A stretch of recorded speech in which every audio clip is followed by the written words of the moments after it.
മാധ്യമം podcast. Editorial 2026 July 31 വെള്ളി.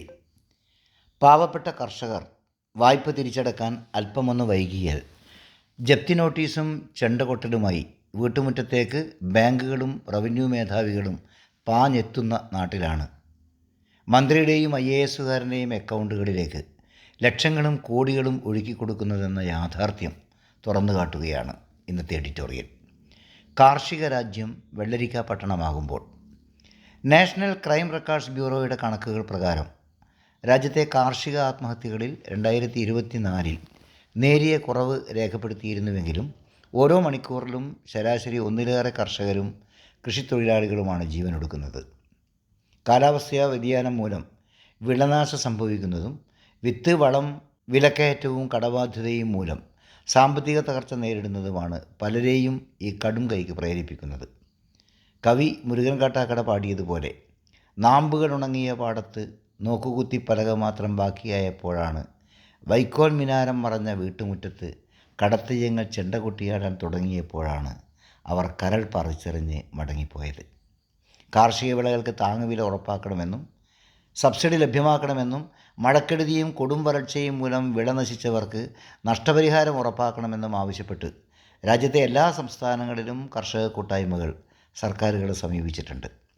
വിങ്ങിയ ഹൃദയവും വിണ്ടുകീറിയ കാലുകളുമായി രാജ്യതലസ്ഥാനത്തേക്കും മുംബൈ, ഭോപ്പാൽ തുടങ്ങിയ വൻ നഗരങ്ങളിലേക്കും ലോങ് മാർച്ചുകൾ നടത്തിയിട്ടുമുണ്ട്. അമേരിക്കയുടെയും വൻകിട കോർപ്പറേറ്റുകളുടെയും താൽപ്പര്യങ്ങൾക്ക് വഴങ്ങി ഇന്ത്യ ഒപ്പുവെക്കുന്ന ഇന്ത്യ-US സ്വതന്ത്ര വ്യാപാര കരാർ നിലവിൽ വരുന്നതോടെ നമ്മുടെ കർഷകർ നേരിടേണ്ടി വരുന്ന ദുരവസ്ഥ സങ്കല്പിക്കാവുന്നതിനും അപ്പുറമായിരിക്കും. കരാർ പ്രാബല്യത്തിലാകുന്നതോടെ അമേരിക്കൻ കാർഷിക ക്ഷീര ഉൽപ്പന്നങ്ങൾ ഇന്ത്യൻ വിപണിയിലേക്ക് അനിയന്ത്രിതമായി ഒഴുകിയെത്തുകയും അത് നമ്മുടെ കാർഷിക മേഖലയെ കടുത്ത തകർച്ചയിലേക്ക് തള്ളിവിടുകയും ചെയ്യും.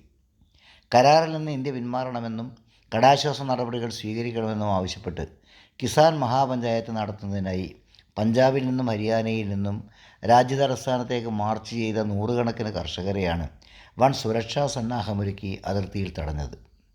ഡൽഹിയിൽ പ്രവേശിച്ചവരെ രാജ്ഘട്ടിൽ വെച്ച് അറസ്റ്റ് ചെയ്ത് നീക്കുകയും ചെയ്തു.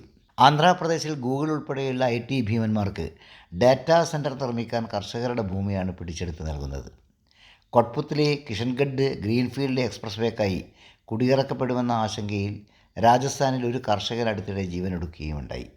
രാജ്യത്തെ എല്ലാ കർഷകരോടും ഭരണകൂടം ഇതുപോലുള്ള പ്രതികാര നിലപാടാണ് പുലർത്തുന്നത് എന്ന് വിചാരിച്ചിരിക്കുന്നവരെ ഞെട്ടിച്ചുകൊണ്ടാണ് ഒരു കർഷകന് വെള്ളരി കൃഷി നടത്താൻ 99 ലക്ഷം രൂപ സബ്സിഡി നൽകിയെന്ന വാർത്ത ദ ഇന്ത്യൻ എക്സ്പ്രസ് പത്രം പ്രസിദ്ധീകരിച്ചത്. വാണിജ്യാടിസ്ഥാനത്തിൽ പച്ചക്കറികളും പൂക്കളും കൃഷി ചെയ്യുന്നത് പ്രോത്സാഹിപ്പിക്കാൻ ദേശീയ ഹോർട്ടിക്കൾച്ചർ ബോർഡ് നടപ്പാക്കുന്ന പദ്ധതിക്ക് കീഴിൽ സബ്സിഡി ലഭിച്ച കർഷകൻ്റെ പേര് ഭഗീരഥ് ചൗധരി. കൃഷിക്ക് പുറമെ മറ്റൊരു ജോലി കൂടിയുണ്ട് ഇദ്ദേഹത്തിന്. കേന്ദ്രത്തിൽ കൃഷി കർഷകക്ഷേമ വകുപ്പ് സഹമന്ത്രി.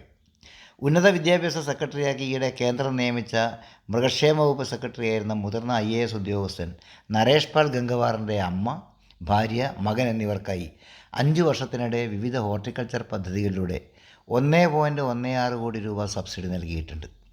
മന്ത്രിസ്ഥാനത്തിരുന്ന സ്വന്തം മന്ത്രാലയത്തിൽ നിന്ന് സബ്സിഡി കൈപ്പറ്റിയത് നാട്ടുകാരറിഞ്ഞ് നാണക്കേടായതോടെ ഭഗീരഥ് ചൗധരി തുക ബാങ്കിലേക്ക് തിരിച്ചടച്ചു. എന്നാൽ പണം തിരിച്ചടച്ചതുകൊണ്ട് മാത്രം അതിലെ ഭരണഘടനാപരവും ധാർമ്മികവുമായ പ്രശ്നങ്ങൾ അവസാനിക്കുമോ? ചില്ലറ സബ്സിഡി തുക കിട്ടാൻ പാവപ്പെട്ട കർഷകർ രേഖകളുമായി പടിക്കെട്ടുകൾ കയറിയിറങ്ങി ചെരുപ്പ് തേയുന്ന വായ്പാ തിരിച്ചടവ് അല്പമൊന്ന് വൈകിയാൽ ജപ്തി നോട്ടീസുമായി ബാങ്കുകൾ വീട്ടുമുറ്റത്തേക്ക് പാഞ്ഞെത്തുന്ന നാട്ടിലാണ് മന്ത്രിയുടെയും IAS ഉദ്യോഗസ്ഥൻ്റെയും അക്കൗണ്ടുകളിലേക്ക് കോടികൾ ഒഴുക്കിക്കൊടുക്കുന്നത്. ഒരു വശത്ത് കടക്കണിയിൽപ്പെട്ട് സ്വന്തം മണ്ണിൽ ജീവിതം അവസാനിപ്പിക്കുന്ന കർഷകരും മറുവശത്ത് ആ മണ്ണും അവർക്ക് അർഹമായ സമ്പത്തും കോർപ്പറേറ്റുകൾക്കും സ്വന്തം ഉദ്യോഗസ്ഥ രാഷ്ട്രീയ പ്രമുഖർക്കും വീതിച്ചു നൽകുന്ന ഭരണകൂടവും. ഇന്ത്യ എന്ന കാർഷിക രാജ്യം ഒരു വെള്ളരിക്ക പട്ടണമായി മാറിക്കൊണ്ടിരിക്കുന്ന ദയനീയ കാഴ്ചക്കാണ് ലോകം ഇപ്പോൾ സാക്ഷ്യം വഹിക്കുന്നത്. മാധ്യമം പോഡ്കാസ്റ്റ്.